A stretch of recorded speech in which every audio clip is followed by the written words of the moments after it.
black liquid of life.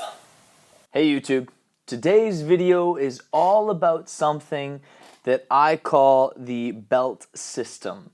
It's something that I developed a few years ago for anyone who wanted to be competitive in CrossFit. So if your goal is general health and fitness and you have no desire to compete in the sport of fitness, in CrossFit style workouts and throwdowns and stuff like that, then this video is probably not for you. But for those of you that are interested in it, hang out. We're gonna have some good times.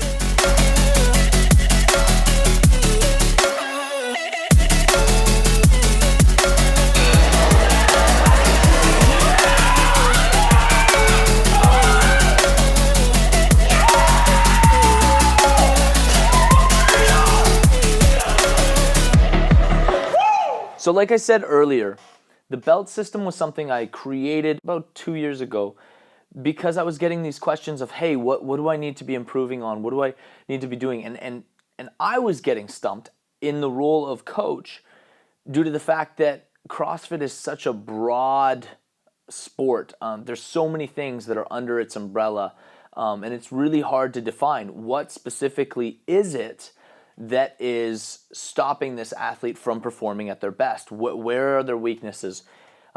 So unless you have tons of data points on all the random workouts that we do, it's really hard to define what are they good at, what do they need to bias their training towards, what weaknesses do they have that they need to improve upon.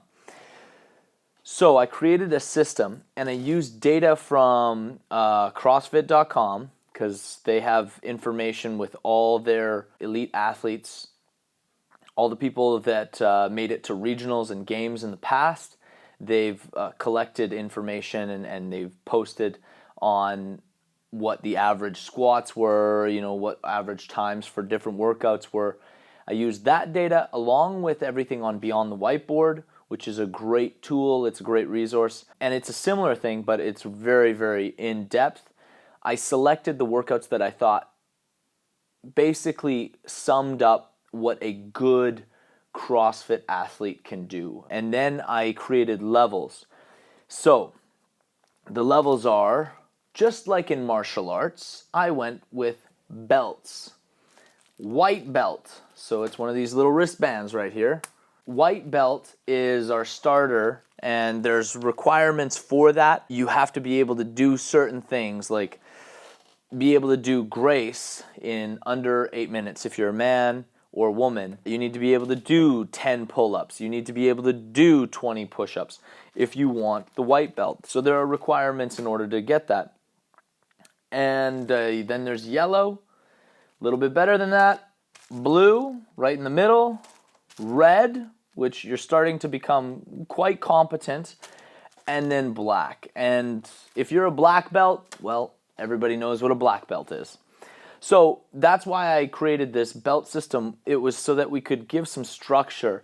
I recently finished it, like I said, and I'm pretty happy with my scores. Of the 22 domains that we test, I got 12 domains in red, and 10 of those domains I got in blue.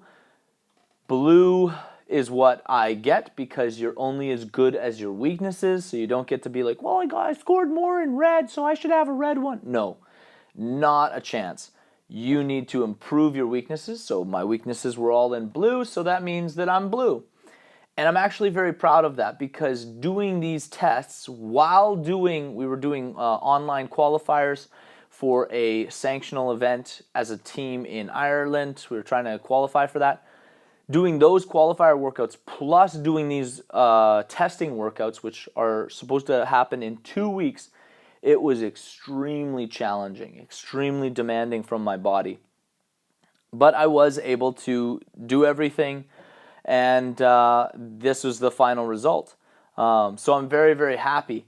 Now, if we were to look at my scores, you can clearly see, which I kind of already knew, but now it's really clear. It's really definitive. When I look at this, when I look at the spreadsheet, I'm seeing, oh wow, I need to work on improving my squat, my overhead position for squats, because there's two workouts there. There's the overhead squat, 15 reps with weight, and then there's the Amanda workout, and both of those were not great.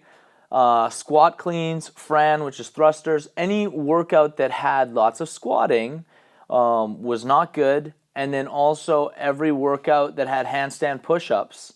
So it's basically squatting and pressing, and I need to improve upon that both on my high output, so my strength work, and on my lower, more endurance-related output. And that way, now I know going forward for the next 5 weeks, those are where I'm going to bias my training on top of doing still general CrossFit. I'm going to be making an effort to be in the classes much more often because I really enjoy the environment and the workouts are good for me as well. So for the next 5 weeks, that's what I'm going to be doing. And on top of that, I'm going to do a little bit of supplemental work outside of the classes to improve my handstand push-ups and improve my speed squats. I don't really have enough time, nor do I have enough energy to really focus on my strength stuff. I'll leave that until I'm in my off season, but I can really try and get more mileage out of the squat I do have and try and be more efficient when I'm doing thrusters, more efficient when I'm doing high rep squat cleans and squat snatches, so that I'm a little bit quicker through those types of workouts and they don't take as much out of me.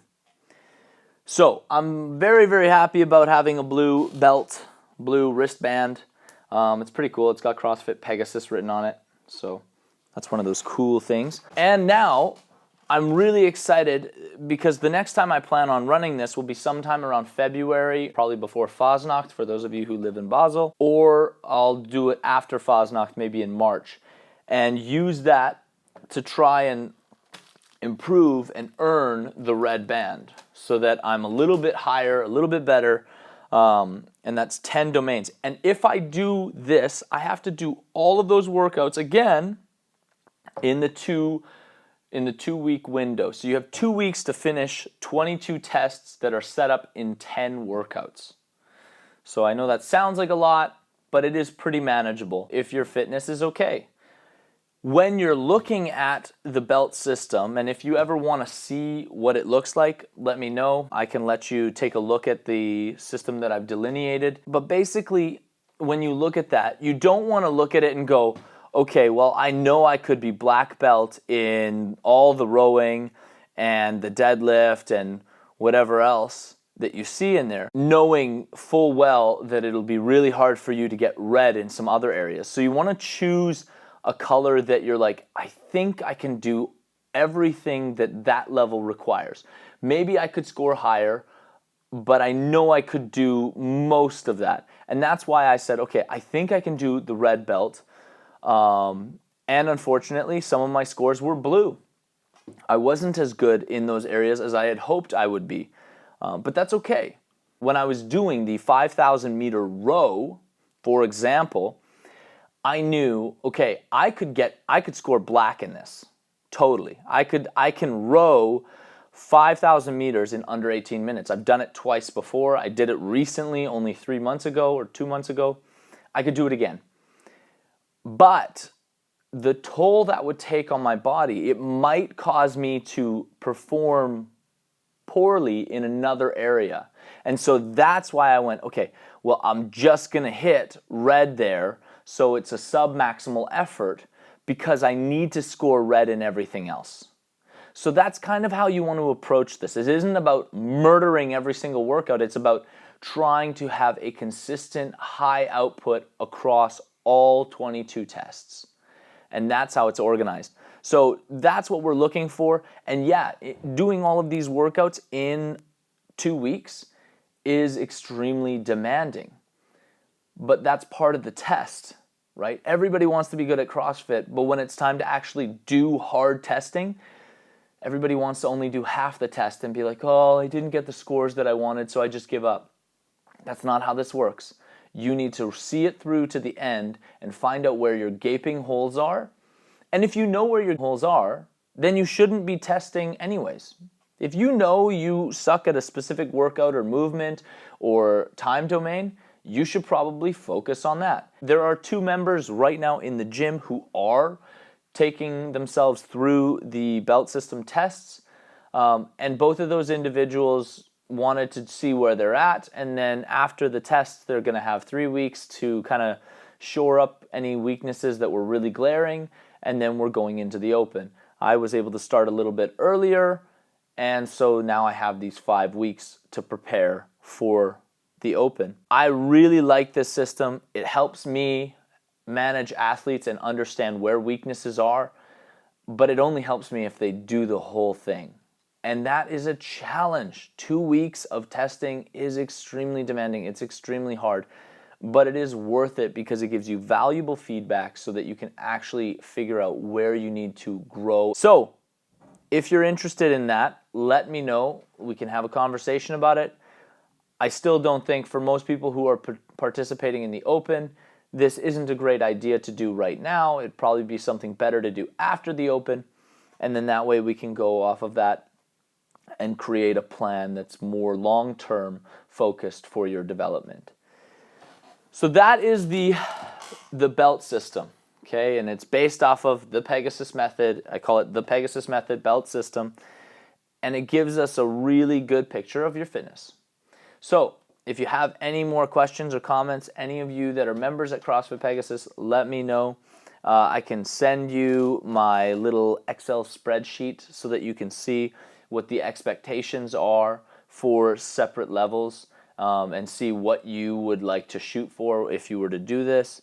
This is a cool thing. So my own personal goal, like I said, I want to get red, which would be cool, and I want to do that hopefully spring of 2020, and then fall of 2020 or maybe late summer, I'm going to shoot for black. Okay, so I want to get black by 2020. By the end of 2020, I want to achieve the black band in all of those domains. And if I do that, chances are I'll be a pretty fit individual.